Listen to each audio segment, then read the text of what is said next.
Bonsoir, bonsoir, bonsoir à tous et à toutes. Je me présente, je m'appelle Marie-Michel.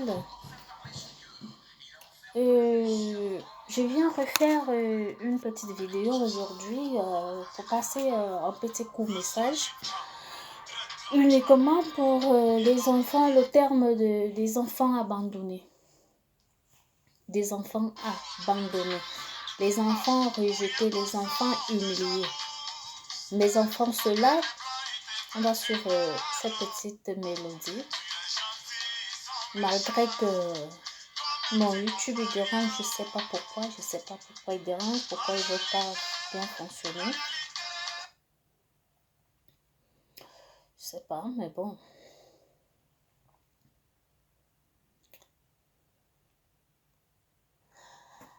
Alors,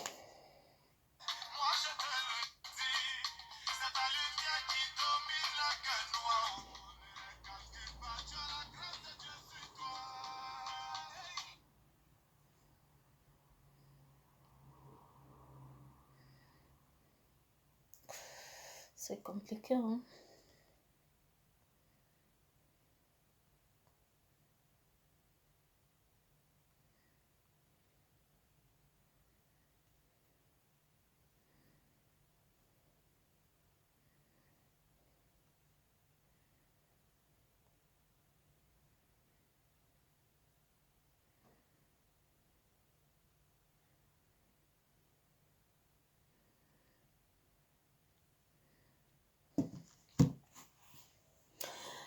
Bon, j'ai dit le terme des enfants abandonnés par des hommes.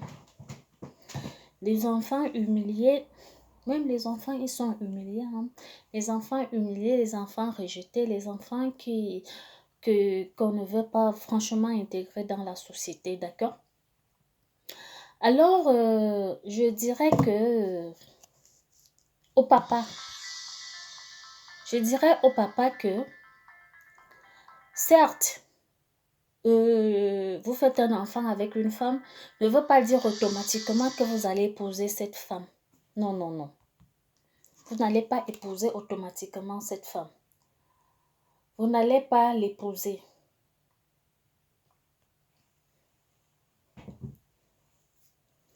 Vu que les femmes, ça fait des enfants, les femmes, quand elles font les enfants, ça dépend de comment une femme a fait son enfant. Il y a des femmes qui ont conçu, qui ont fait leur enfant avec un homme sur même toit. Ça veut dire qu'ils étaient, avant même de faire cet enfant, ils ont d'abord fait 1 an de relation. À la 2e année, l'enfant est venu. Elle a fait 4 ans, 3 ans, 5 ans dans cette relation avec cet enfant. Pour elle, c'était que j'ai trouvé mon gars, j'ai trouvé l'homme avec qui je vais partir, je vais aller de l'avant, je vais commencer à faire mes enfants, je vais rester ici, on va se débrouiller pour aller de l'avant.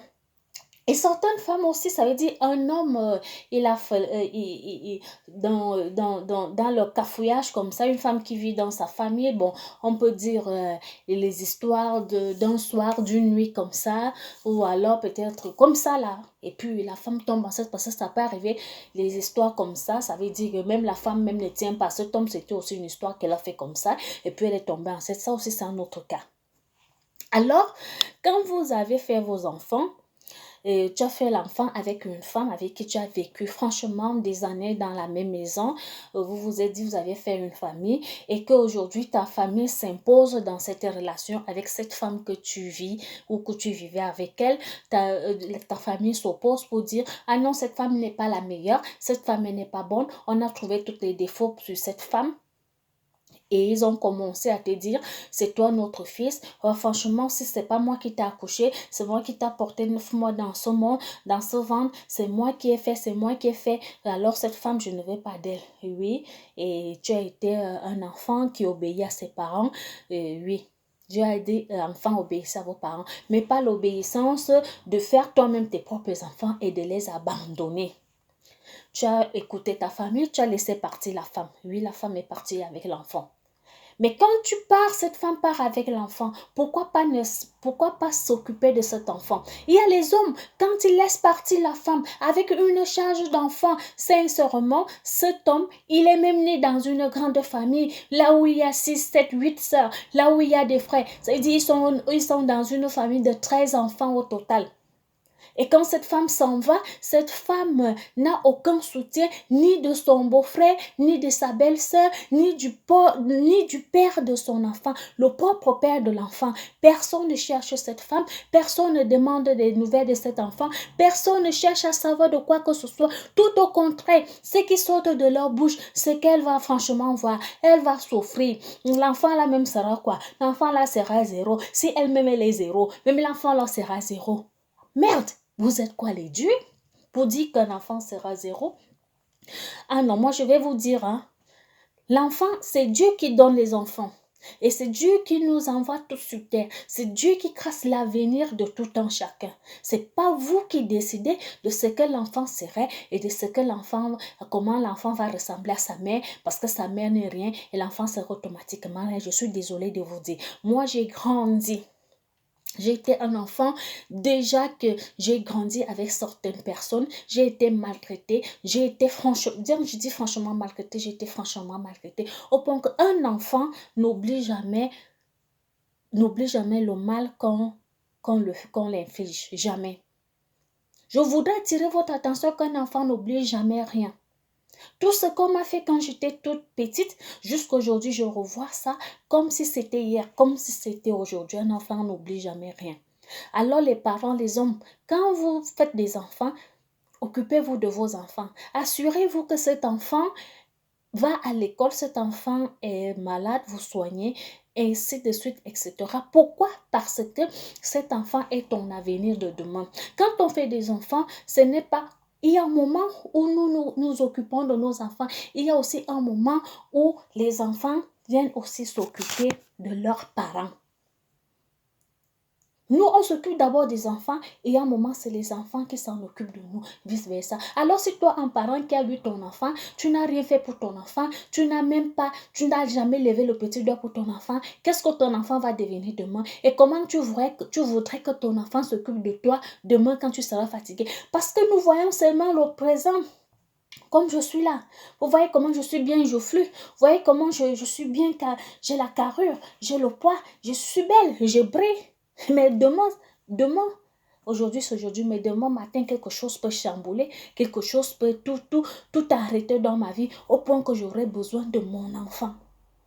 Si je ne mets pas la sécurité sur mon enfant, si je n'essaie pas de cadrer mon enfant, au point que quand je vais faire faillite, quand je vais chuter, quand j'en aurai besoin, qu'elle puisse me venir en aide, comment est-ce que je vais faire? Et ce genre de parents, c'est souvent difficile de mourir rapidement parce que Dieu va te faire voir ton propre calvaire au point que tu vas regretter tout ce que tu as pu faire et que ces enfants ne seront plus là. C'est quoi ce comportement-là? C'est quoi ce comportement qu'un parent, tu as eu ton enfant, tu ne t'occupes pas de ton enfant? Même les belles-sœurs, les frères de cet homme, vous êtes les femmes. Vous n'avez jamais dit, même si notre belle-sœur, le mariage n'existe plus, on l'a chassé, mais ne serait-ce que notre enfant, nous allons s'occuper de notre enfant. Personne ne prend des nouvelles, personne n'appelle, personne ne cherche jamais parce qu'ils ont décidé que cet enfant sera zéro. Mais le jour que la vie de la mère de cet enfant change, il commence à voir, comme on a déjà des réseaux sociaux où les gens cherchent des gens, où les gens se rencontrent. Ah bon, si la mère est devenue comme ça veut dire que l'enfant aussi va bientôt changer. Là, ils commencent à avoir déjà leur propre intérêt sur l'enfant. Tu vas voir ta belle-sœur, ton ex-belle-sœur qui va venir, tu ne me reconnais plus, c'est moi. Mais comment on peut t'ignorer? Vu qu'une femme qui a fait des années dans votre famille, si toi tu ne l'as pas cherché, comment tu peux venir te présenter en disant c'est moi telle, est-ce que tu ne me reconnais plus? Pourquoi tu fais ça? Parce que tu n'as même pas cherché, ne serait-ce que ta nièce ou ton neveu. Maintenant, quand vous venez chercher, maintenant c'est pourquoi? C'est pour des intérêts. Arrêtez ça, occupez-vous de vos enfants. Ça ne sert à rien de maltraiter un enfant. Ça ne sert à rien de mettre si vous refusez la mère et vous refusez votre propre enfant parce que vous ne connaissez pas ce que Dieu réserve à cet enfant demain. Moi, je suis une preuve. J'ai été un enfant rejeté. J'ai été un enfant humilié, craché dessus. Tout, ça veut dire, toutes les horreurs, c'était qu'à moi. Mais aujourd'hui, même les gens qu'on espérait que ce sont des gens qui, comme toute la famille, les gens espéraient. Mais aujourd'hui, moi, je suis moi. Je me suis battue. Je me suis dit, j'ai été humiliée, mais je n'ai pas regardé ça. J'ai été rejetée. Mais aujourd'hui, je suis devenue ces gens quand ils... Maintenant, et comme ces genres de personnes n'ont jamais honte, c'est les mêmes personnes qui reviennent toujours te demander. C'est les mêmes personnes qui viennent planifier. C'est les mêmes personnes qui ont faim. Les gens qui n'ont jamais donné à manger. Les gens qui ne t'ont jamais envoyé à l'école. Ils viennent maintenant te dire que comment leurs enfants ne partent pas à l'école, étant donné que toi, ils ne t'ont jamais envoyé à l'école. C'est quoi ce genre de... Mais ayez même honte.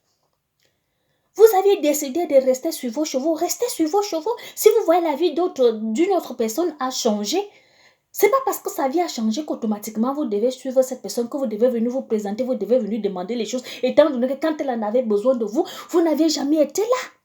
C'est quoi ce genre de comportement? C'est quoi ce genre de caractère-là? Un père, un homme, tu as fait ton enfant. Maintenant, tu es content, tu dresses le col comme ça. Tu ne reconnais pas l'enfant, tu ne fais rien pour l'enfant parce que l'enfant est tout petit. Quand l'enfant a 1 an, l'enfant n'aura plus 2 ans, l'enfant n'aura plus 5 ans, l'enfant a 10 ans, l'enfant a 15 ans, 20 ans, 30 ans. Et la fille se marie. Et la fille, sa vie change. Aujourd'hui, je voudrais d'abord remercier, je voudrais féliciter toutes les femmes qui ont eu des enfants avec des hommes et les hommes et les femmes ont été abandonnées, chassées avec leurs enfants. Et aujourd'hui, ces femmes se sont battues. Elles ont donné corps et âme pour que leurs enfants deviennent des enfants. Oui, je voudrais vous féliciter. Je vous félicite de tous vos efforts. Et vous aviez été digne. Vous vous n'êtes jamais présenté ni chez votre beau-frère, ni chez votre belle-sœur qui n'a jamais d'ailleurs cherché à savoir ce que vous êtes devenu avec leur neveu ou leur nièce à main. Vous ne vous êtes jamais pointé pour aller faire la mendiante. Vous êtes resté digne comme une vraie femme. Vous vous êtes battu de vous-même, au point que quand ils voient votre lumière, votre évolution, et pour votre enfant, même ils en ont honte. Les femmes, allez-y de l'avant. Les femmes abandonnées, là, allez-y de l'avant. Aujourd'hui, je vais passer un message dans 2 volets pour des hommes qui abandonnent les enfants et les gens qui maltraitent les enfants, même les familles qui abandonnent leurs enfants, parce que votre frère, il y a quand même certaines familles que l'homme a abandonné, il a fait un enfant, il a abandonné, mais sa sœur cherche sa nièce, son frère cherche son neveu, c'est de ça qu'il est question, malgré même si le père n'a pas été présent, mais l'enfant va reconnaître que la sœur de mon père était toujours présente, le frère de mon père a été toujours présent, c'est de ça qu'il est question, mais ni l'un ni l'autre. Vous attendez quand la pauvre femme s'est battue, a commencé à mouler l'enfant et l'enfant est devenu une femme, l'enfant est devenu brillante comme je suis là, comme je suis belle là. C'est là où tu vois les sorciers sortir de leur trou à rats. Arrêtez ça, vous allez avoir honte. Parce que si c'est comme une comme moi là, sincèrement, on ne rend pas le mal par le mal. Mais bon, j'ai mes priorités. Je ne vais pas laisser mes priorités pour aller résoudre, je ne sais pas, les problèmes de je ne sais qui. Ah non, là je suis désolée. Parce qu'au moment quand vous aviez vos maisons, vous avez fait sortir cet enfant de vos maisons. Ici, c'est ma maison, tu vas sortir d'ici. Mais dis-toi que quand cet enfant a déjà eu une petite lumière qui brille dans sa vie, elle va penser à construire sa maison. Et au moment qu'elle doit construire sa maison, c'est en ce moment que tu sais qu'elle est devenue quelqu'un, que toi, tu vas venir apporter tes problèmes, étant donné que tu l'as fait sortir. Et elle veut maintenant construire, relever le défi de construire cette même maison. Une comme moi, je ne vais jamais t'écouter. Je ne vais jamais vous écouter, ni même quoi que ce soit. Ah, je suis désolée.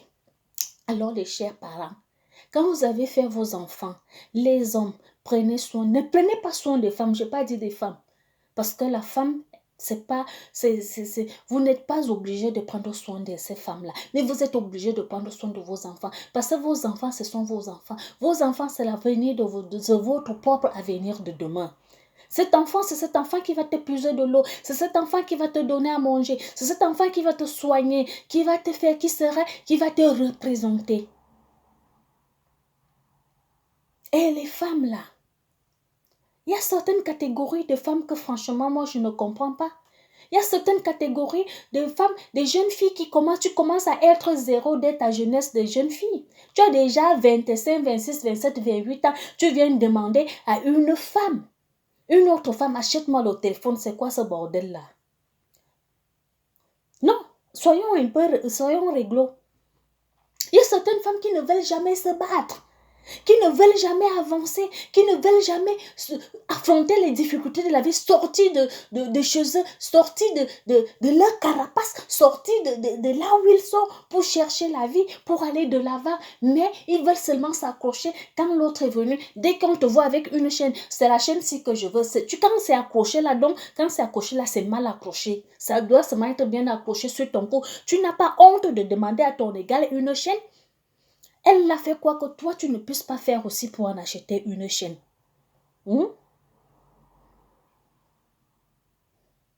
y a certaines personnes, à peine la personne, il y a certaines femmes, à peine elle fait ta connaissance, vous échangez 2, 3 fois. La 4e fois, elle va venir t'apporter les problèmes, j'ai faim, comme tu vois là, je n'ai pas ceci. Non, arrêtez ce genre de comportement. Une vraie femme doit être une femme digne.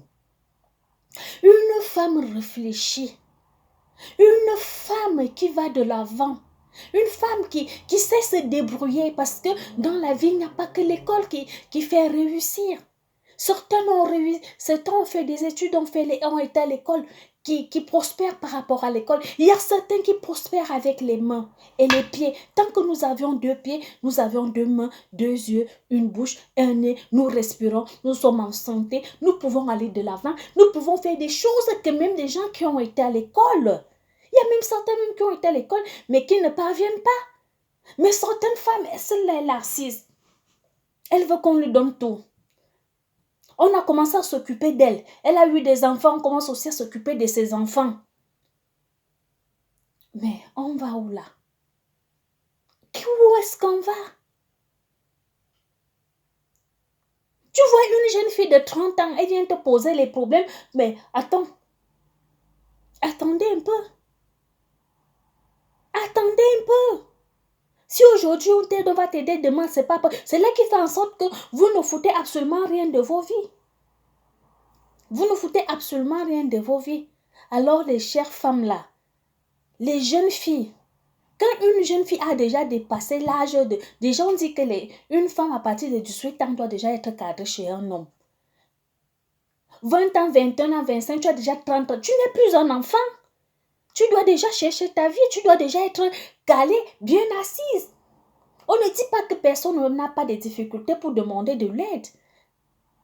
Quelqu'un qui sait se battre, une femme vaillante, une femme qui fait son commerce, une femme, si la ville ne te sourit pas, mais retourne, vas-y au village, tu t'assois au village, il y a des forêts, tu te fais des champs, ça donne l'argent. Moi, j'ai vécu dans un village pendant des années. J'ai fait des vins traditionnels qu'on appelle généralement l'ora. Moi, je les préparais. Je faisais les 40 litres de damjan. J'allais vendre. Je faisais des bâtons. Je faisais ceci. Moi, j'ai brisé du poisson braisé en plein centre-ville de Yaoundé. Je commençais à briser à partir de 10 heures. Quand 18h, 19h arrivait, j'ai fini ma bassine de poisson, je suis rentrée. J'ai déjà fait mon bénéfice de 4000 francs la journée. Mais certains ne vont pas aller briser le poisson parce qu'elle se dit, ah ben non, je suis belle. Et comme tu es belle, mais une autre qui brise son poisson, tu viens lui demander l'argent. Mais attends, vous croyez que c'est sérieux ça? Une autre qui a brisé le poisson, et elle est passée par le poisson brisé, sa vie a changé. Tant qu'elle brisait le poisson, elle essayait de faire les petites correspondances. Avec ça, elle partait un peu sur Internet, ou alors elle fait les petites annonces. Quand ça donne un peu, et ça donne, ça bénit, elle traverse, elle va en Europe. Mais toi qui es resté au Cameroun, tu ne peux pas te battre. Maintenant, tu viens t'accrocher à elle. Tous les jours, je vais au téléphone. Tous les jours, comme tu vois là, vraiment, il ne faut pas... Mais attendez, arrêtez de jouer au ridicule. Arrêtez de jouer aux mendiantes. Arrêtez parce que tu es une femme en plein temps. Qu'est-ce qui te manque pour avancer? Rien ne te manque. Donc, les jeunes femmes là, arrêtez de venir commander tous les jours. à un moment donné, on en a marre de vous. Sincèrement, on en a franchement marre de vous. Asseyez-vous, battez-vous. Et ça fait le jour que tu as un problème et que tu viens, on va t'aider. Parce que tout le monde a un problème. Tout le monde peut avoir des problèmes. Mais ceux qui ne foutent rien là, franchement, ne venez plus vers moi. Alors, le message que j'ai passé aujourd'hui, c'est pour les parents, les hommes qui abandonnent les enfants, de ne plus abandonner leurs enfants. Et les jeunes femmes qui sont assises à ne jamais vouloir rien faire. Là, franchement, il est temps que tout le monde puisse se lever et aller de l'avant. C'est pas tout le monde qui peut travailler dans l'administration. C'est pas tout le monde qui peut devenir enseignant, machin, ceci. Non. Même le poisson brisé, on gagne sa vie. Même faire la baille à on gagne sa vie. Même faire son champ, on gagne sa vie. Tout ce qu'il faut pour faire les petits commerces, on gagne sa vie. Soyez-y dedans, avancez. Moi, aujourd'hui, je peux me mettre les ongles, je peux me mettre... Auparavant, je ne mettais pas ces cheveux, mais je me suis battue. Si je donne le parcours où je suis passée pour y arriver, mais sans déranger quelqu'un, sans opportunité, sans me faire engueuler par des gens. Mais j'étais toujours une femme digne, je me respectais d'abord que je ne vais pas être celle-là, parce qu'il ne faut pas que tu fasses la pitié. Il ne faut pas que tu fasses la pitié malgré que tu es pauvre. Mais le jour que tu te présentes aussi dans la dignité étant toute propre. Qu'est-ce qu'il y a que comment tu vas, je vis bien par la grâce de Dieu. Tout le monde vit bien par la grâce de Dieu. Personne ne vit par sa propre grâce. Ça, c'est les langages des gens